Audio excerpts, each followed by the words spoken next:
नमस्कार, मैं हूं संजय शर्मा। आप देख रहे हैं 4PM न्यूज नेटवर्क। क्या होगा ईरान का, क्या होगा अमेरिका का?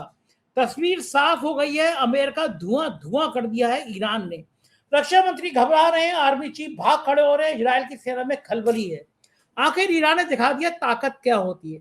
दैनिक भास्कर राजनीतिक संपादक केपी मलिक जी से मैंने पूछा कि क्या ईरान का कुछ असर भारत में आएगा, यहाँ के लोगों में हौसला बढ़ेगा, या फिर ऐसे ही हम लोकतंत्र की खत्म होते हुए परिस्थितियां देखेंगे। शानदार बातचीत है, लेके चलता हूं सीधा आपको केपी मलिक के पास।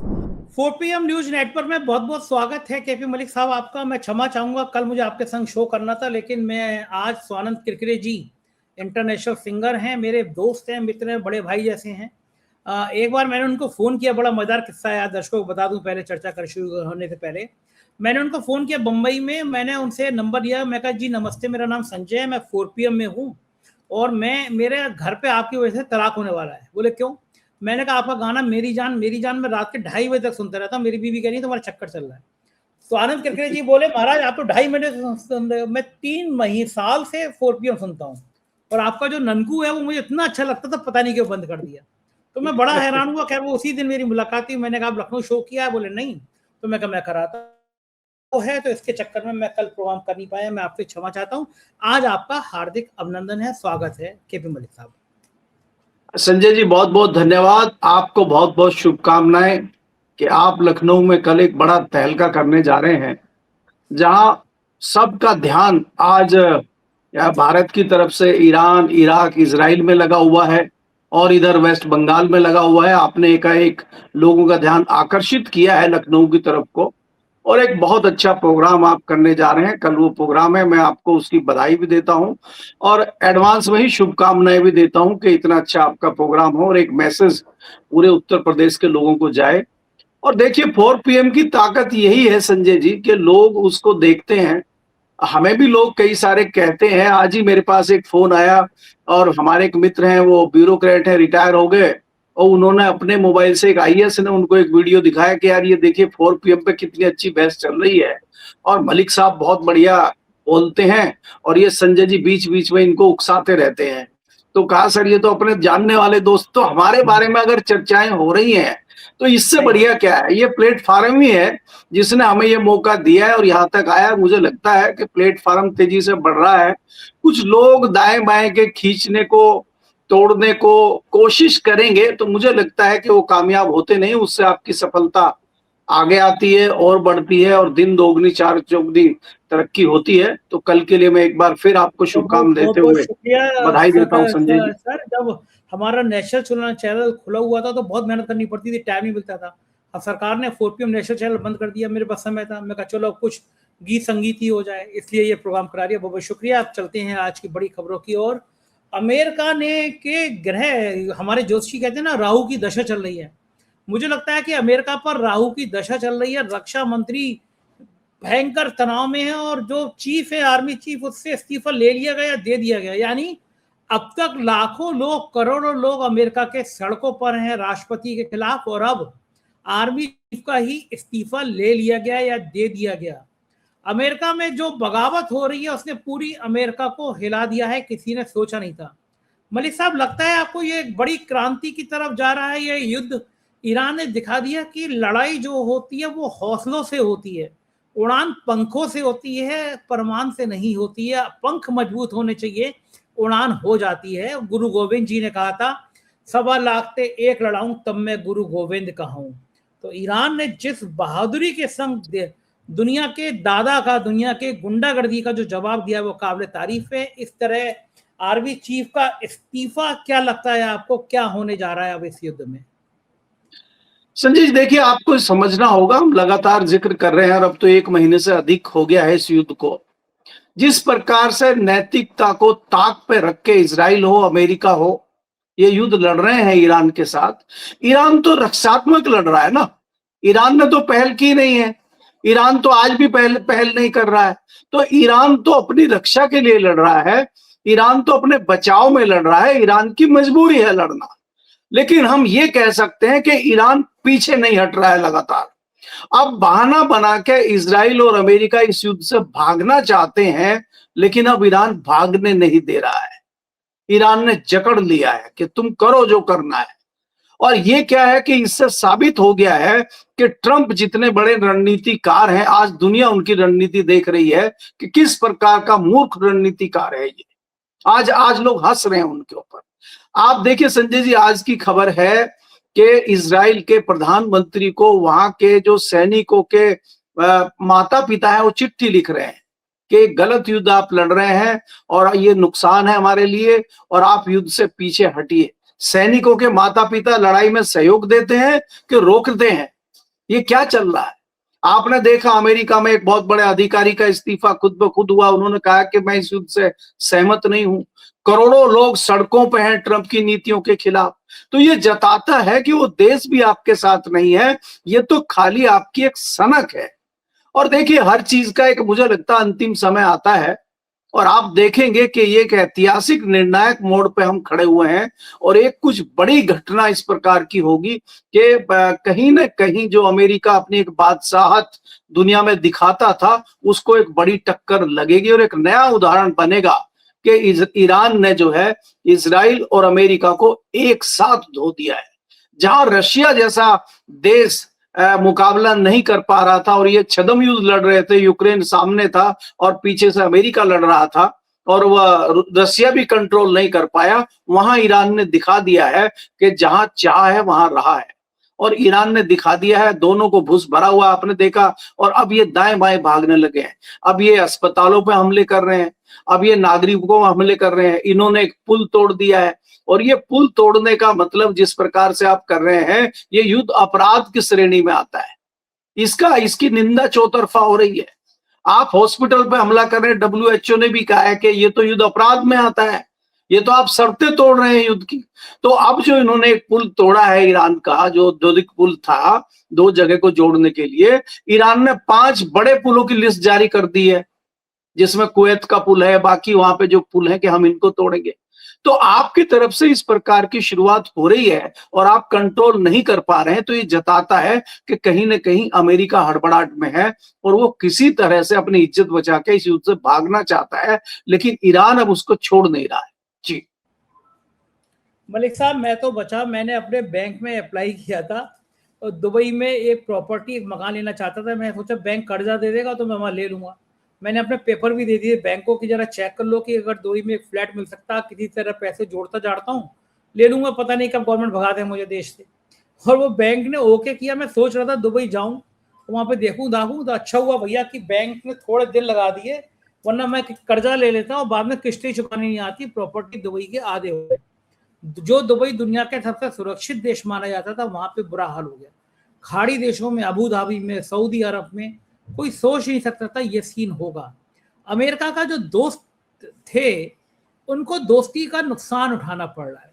इसीलिए शास्त्रों में क्या गया है कि दोस्त आदमी को चुनकर बहुत सोच समझ कर चुनना चाहिए। कहा भी जाता है, नादान की दोस्ती जी का जंजाल। जो सऊदी के प्रिंस सोचते थे कि हम अपने अड़ोसी पड़ोसी देशों पे कब्जा कर लेंगे, ईरान हमारी मदद कर देगा, अब उनको अपने देश का ही बचाना भारी पड़ रहा है। और ईरान ने दिखा दिया छोटी सी ताकत। कभी कभी छोटी चींटी जो होती है ना, वो जो काम कर देती है वो बड़े से बड़ा आदमी नहीं कर पाता। मुझे एक प्रसंग याद आ रहा है भगवान राम का। जब वो पुल बना रहे थे, छोटी सी चींटी अपनी सूंड में रेत का एक दाना लेके जा रही थी। तो एक बानर ने उससे हंसी करा कि भाई, ये जो तू छोटी सी दाना लेके जा रही है, क्या इससे पुल बन जाएगा? तो उसने कहा कि पुल बने ना बने, लेकिन ये इतिहास लिखा जाएगा कि जिस समय भगवान एक पुल का निर्माण कर रहे थे एक राक्षस को मारने के लिए, उसमें मैंने भी अपना एक दाने का योगदान दिया था। तो मैं घमंड नहीं कर रहा, लेकिन देश में 3 साल से नंबर 1 रहना 4PM का इस बात का प्रतीक है कि देश की जनता बहुत प्यार करती है। तो लोकतंत्र की जब हत्या हो रही थी तो 4PM ने भी साथ दिया था इस लोकतंत्र को बचाने में। भली हमारा चैनल बंद हो गया, संजय सिंह ने बहुत दमदार तरीके से हाउस में ये बात उठाई। तो आप मानते हैं कि जिस तरह से देश में, भारत में आंखें बंद करके ट्विटर अकाउंट, इंस्टाग्राम, फेसबुक बंद किया जा रहा है, वो ये संकेत दे रहा है कि लोकतंत्र के लिए एक भारी खतरा बन रहा है, एक भारी खतरा सामने आ रहा है। और जिस तरह से कल प्रेस क्लब में बहुत सारे लोग एकजुट हुए, आपको लगता है कि क्या अब विपक्ष को अकेले संजय सिंह धाड़े हैं, लेकिन अब विपक्ष को एकजुट होकर सड़कों पे आना चाहिए, क्योंकि जिस हिसाब से रोज सैकड़ों अकाउंट्स बंद कर रही है सरकार, कहीं कुछ ऐसा है जो सरकार डर गई है। कभी ऐसा नहीं हुआ। पहलगाम हमले में 15 पाकिस्तान के चैनल बंद थे और एक मैं बंद था। लोग छाप रहे थे कि 15 पाकिस्तान के बंद, एक 4 PM बंद। तब भी ये कहा गया कि मैं एंटी नेशन हूं। मेरे खून के एक कण भारत माता के लिए समर्पित है। मैं राष्ट्र के प्रति बहुत प्यार करता हूँ, लेकिन मुझसे कहा गया मैं एंटी नेशन हूँ। सुप्रीम कोर्ट ने कहा नहीं, गलत है, और खोल दिया गया चैनल। इस बार भी कहा गया साहब एंटी नेशन है, चैनल बंद कर दिया गया। जब मंत्रालय ने मुझसे वीडियो कॉन्फ्रेंसिंग करी मलिक साहब, तो मंत्रालय ने कहा कि आप पत्रकारिता गलत कर रहे हैं। और पता है क्या कहा? ये कहा कि आप कैसे कह रहे हैं कि अमेरिका प्रेशर में आ गया, ईरान का साथ देना चाहिए। तो मैंने मंत्रालय को बड़े अफसर को हड़काते हुए कहा, क्या मुझे गोदी मीडिया समझ रखा है आपने कि मैं ये कहूं कि अमेरिका बहुत ताकतवर है? और माई फ्रेंड ट्रंप कहूं मैं कि हमारे विश्वगुरु माई फ्रेंड ट्रंप कहते हैं, और जो अमेरिका हमारे दोस्त लोगों को हथकड़ी बेड़ी बांध के भेज रहा है, मैं उसकी तारीफ करूं? मुझसे ना हो पाएगा। वो वीडियो कॉन्फ्रेंसिंग मैंने कहा मैं रिकॉर्ड कर रहा हूँ, वायरल करूंगा, छोड़ के भाग खड़े हुए। मेरा अपने से सवाल नहीं है, लेकिन लोकतंत्र में इमरजेंसी में तो खुली इमरजेंसी थी, खुला आपातकाल था। लेकिन देश जिस तरह बढ़ रहा है, लोगों की अभिव्यक्ति आजादी को खत्म किया जा रहा है। कोई कार्टून बना रहा है तो वो बंद, कोई कविता लिख जा रहा है वो बंद।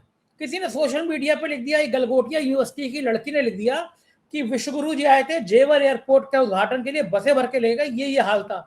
उसका अकाउंट बंद।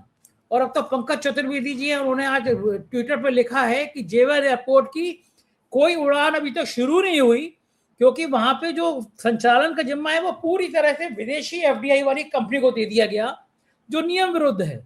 इसलिए कोई उड़ान ही शुरू नहीं हुई। यानी फिर एक झूठी कहानी परोस दी गई हमारे सामने। क्या लगता है, आपने बहुत करीब से इमरजेंसी देखी है मलिक साहब, सालों से आप पार्लियामेंट कवर कर रहे हैं, आपको लगता है कि देश वास्तव में एक आपातकाल की तरफ बढ़ रहा है? नहीं संजय, देखिए कोई पहली घटना नहीं है इस प्रकार की कि किसी के अकाउंट बंद हो रहे हैं, किसी को रोका जा रहा है, सवाल पूछने से रोका जा रहा है। मैं तो बार बार आपके चैनल पे भी कह रहा हूं, बाकी जगह भी कह रहा हूं कि प्रधानमंत्री जी विश्व गुरु हैं, बाकी जगह खूब बोल रहे हैं, भारत में हर स्टेट में चुनाव जीत रहे हैं, और विश्व नीति आपके सामने है, हमारी रणनीति आपके सामने है। पाकिस्तान जैसा पिद्दी देश शांति वार्ता करा रहा है, वो चाइना का संदेश ईरान को दे रहा है, ईरान का संदेश चाइना को दे रहा है, ईरान का संदेश अमेरिका को दे रहा है। इजराइल भी उसके सामने नतमस्तक है, जो रिकॉग्नाइज उसको नहीं करता था, और भारत जो है तमाशबीन बना हुआ है। हम कह रहे हैं हम ये दलाली नहीं करेंगे। देखिए हमारे विदेश मंत्री कितना अच्छा वक्तव्य देते हैं। तो ये जो देश में हो रहा है, चैनल बंद करने की बात हो, अकाउंट बंद करने की बात हो, अभी क्या है कि ये जो भी मुखर आवाज आएगी उसको बंद करने के लिए एक नई रणनीति है कि एक एक दो को धीरे धीरे बंद किया जाए। अभी क्या है कि कई लोग बोल नहीं रहे हैं, हमने ये भी देखा है कि प्रेस क्लब में सब लोग इकट्ठे हुए थे, लेकिन अभी भी बहुत लोग अलग अलग लगे हुए हैं, और वो इस मुकालते में है कि ये प्रॉब्लम उनको नहीं आएगी। लेकिन ये सरकार की और इनकी रणनीति है कि एक एक करके विरोधी आवाज बंद की जाए। और विरोधी आवाज कोई ऐसी विरोधी नहीं है कि हम आपका विरोध कर रहे हैं, हम सवाल पूछने का काम कर रहे हैं। अगर गैस के सिलेंडर नहीं है, कहीं आपाधापी चल रही है, और आप कहते हैं भाई देखिए यहाँ गैस की दिक्कत चल रही है, आप वीडियो डालते हैं, आप तथ्य देते हैं, उसके बावजूद आपका अकाउंट बंद हो जा रहा है। आप कोई दूसरी आवाज उठाते हैं, आपका जो है अकाउंट बंद हो जाता है। अच्छा, इसमें बताइए, इतिहास में पहली बार हुआ है कि 193 सांसदों ने चुनाव आयुक्त के खिलाफ चिट्ठी लिखी है, अविश्वास जताया है। इसमें हमारी आपकी क्या गलती है? ये खबर ना दिखाएं हम इस पर डिस्कस ना करें? ये तो सदन में हुआ है। अरे आपको अगर रोकना है तो चुनाव आयोग को रोकिए। चुनाव आयोग के लेटर पे केरल में भारतीय जनता पार्टी की मोहर लगा हुआ पत्र जारी हो जाता है, तो उसमें पत्रकारों की क्या गलती है? हम उस पर डिस्कस ना करें, सवाल ना पूछें कि चुनाव आयोग जो है वो भी भारतीय जनता पार्टी की मोहर से चल रहा है। इससे बड़ा दुर्भाग्य क्या हो सकता है?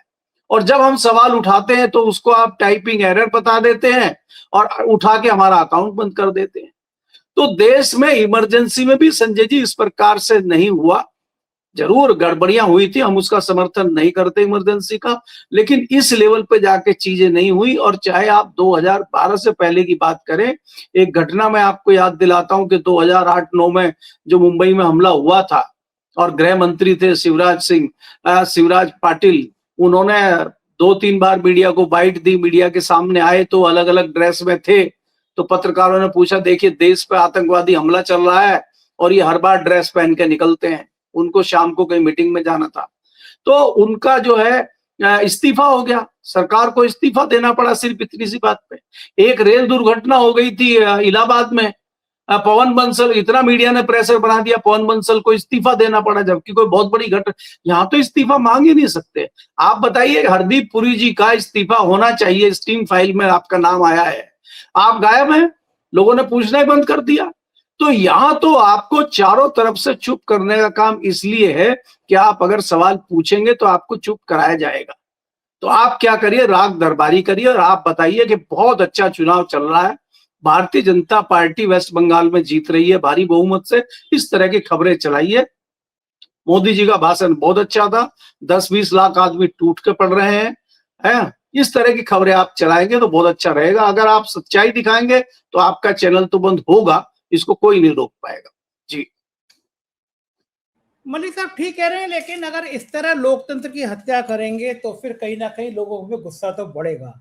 ऐसी किसान आंदोलन को समझ रहे थे कि कुछ नहीं हो पाएगा, किसान आंदोलन हो गया और बाद में देखा कि किसान आंदोलन के वजह से 700-800 किसानों की मौत के बाद कितना भारी नुकसान हुआ, क्या क्या हुआ, फिर विश्व गुरु को कहना पड़ा कि मेरी तपस्या में कोई कमी रह गई थी शायद।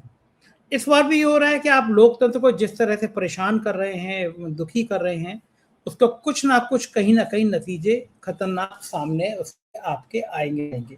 मलिक साहब, बंगाल की बात करता हूँ। बंगाल का राजनीतिक तापमान, ओवैसी जी अपना खेल करने पहुंच गए हैं, हुमायूं कबीर खेल कर रहे हैं। आपको लगता है कि बंगाल के मुसलमान विभाजित होंगे, या ये मैसेज दिया जा रहा है गोदी मीडिया के जरिए कि साहब मुसलमान तो विभाजित हो गए, इस बार फिर से बीजेपी जीत जाएगी? कुछ खेल करने की कोशिश की जा रही है बंगाल में, क्या वो खेल कामयाब हो पाएगा, क्या लगता है आपको? देखिए संजय जी, अगर आप वेस्ट बंगाल की बात करते हैं, वहां पे भी बहुत बड़ी लड़ाई ममता बनर्जी लड़ रही है, वो लड़ाकू महिला है और उनकी लड़ाई भारतीय जनता पार्टी के साथ नहीं, उनकी लड़ाई चुनाव आयोग के साथ है, ज्ञानेश कुमार जी के साथ है। और ज्ञानेश कुमार जी जो वहां लड़ाई लड़ रहे हैं, पहले वो लड़ाई 63 लाख की थी, अब वो 43 लाख की हो गई है। और ये जो 43 लाख की लड़ाई है और ये जो लगभग 89 सीटें, 90 के लगभग विधायकों की सीटें हैं, इस पे खेल होगा। और इसी खेल को करने के लिए ताम झाम सब जुटाए जा रहे हैं, शाम धाम दंड भेद की प्रक्रिया चालू है, उसी में ओवैसी जी हैं, उसी में कबीर साहब हैं, बाकी सब मिलकर कबीर के दोहे भी उसी में चलेंगे और राम रहीम के जो है, औरंगजेब के जो अच्छे बुरे किस्से हैं वो हमारे ओवैसी साहब सुनाएंगे और बाकी तड़का जो है हमारे वो बाकी लोग हिंदू वाले लगाएंगे। क्योंकि देखिए, देश का नेतृत्व मजबूत हाथों में है और देश का हिंदू खतरे में है, ये भी तो वहां चलेगा। आप देखिए ना कि देश का हिंदू आज खतरे में है, उसको भी तो बचाना है। अब देश में तो बच गया है हिंदू, वेस्ट बंगाल का हिंदू जो खतरे में है, जो सारे घुसपैठिए ममता बनर्जी ने वहां बुला लिए हैं, उनको भी तो निकालना है।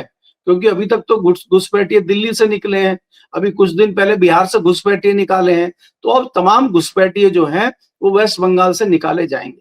आप ये देखिए, इनको शर्म भी नहीं आती है ये कहते हुए कि जब ये घुसपैठियों की बात करते हैं, सीमाएं किसके अंडर में है, सीमाओं की जिम्मेदारी किसकी है, गृह मंत्रालय क्या कर रहा है, दुनिया में युद्ध चल रहा है, दुनिया में दिक्कतें हो रही हैं, बहुत बड़ी परेशानियां आ रही हैं और आप जो है चुनाव में लगे हुए हैं, आप चुनाव जीतने के लिए लगे हुए हैं। संजय जी, ये जो ईरान का और ये जो इजराइल का अमेरिका का युद्ध चल रहा है, ये युद्ध समाप्त नहीं हुआ है। आप ये देखिए, मैं आपको बता दूं, आप खाली ये मत देखिए कि होमरूज स्टेट से खाली पेट्रोल डीजल या खाद्य तेल आता है, वहां से आपका खाद भी आता है, हमारा जो केमिकल फर्टिलाइजर भी आता है, जो हमें खेत में अगले महीने बुआइयां शुरू होंगी, उसमें खाद चाहिए। अगर आपने खेतों में खाद नहीं डाला तो आने वाले समय में हमें खाने के लाले पड़ जाएंगे, हमारे खेत ही नहीं उगेंगे, क्योंकि आपने खाद की इतनी आदत डाल दी है कि बिना खाद के कोई फसल ही नहीं उगती है। वहां से आपका इंटरनेट आता है, वहां से बहुत सारी चीजें आती हैं। अगर ऐसे ही चलता रहा तो देश कहां चला जाएगा। डॉलर लगातार जो है बढ़ता जा रहा है, रुपया गिरता जा रहा है। ये वही प्रधानमंत्री जी हैं जब मनमोहन जी को कहते थे कि प्रधानमंत्री की गरिमा गिरती है, देश की गरिमा गिरती है। आज तो गरिमा गिर नहीं रही है। तो ये सारी चीजें छोड़ के चुनाव पे फोकस किए हुए हैं। ना इनको देश की चिंता है, ना इनको विदेश की चिंता है, ना किसी रणनीति की चिंता है। इनको सिर्फ चुनाव जीतना है। और परिस्थितियां मुझे जो लग रही हैं कि वेस्ट बंगाल को किसी भी तरह भारतीय जनता पार्टी शाम दाम दंड भेद करके चुनाव जीतना चाहती है। आप देखिए, ये कोई छोटा इतिहास थोड़ा ही है भाई। आपने बनते ही पहले दिन सुबह सुबह डीजीपी को और चीफ सेक्रेटरी को हटा दिया। उसके बाद आपका पेट नहीं भरा तो आपने हटाया वेस्ट बंगाल में 35 आईपीएस को हटाया, 18 आईएएस को हटाया, 78 बीएलओ को हटाया, बीडीओज को हटाया। आपने तमाम जो है घर के बल्ब बदल डाले और अभी भी आपको ममता बनर्जी से खतरा है।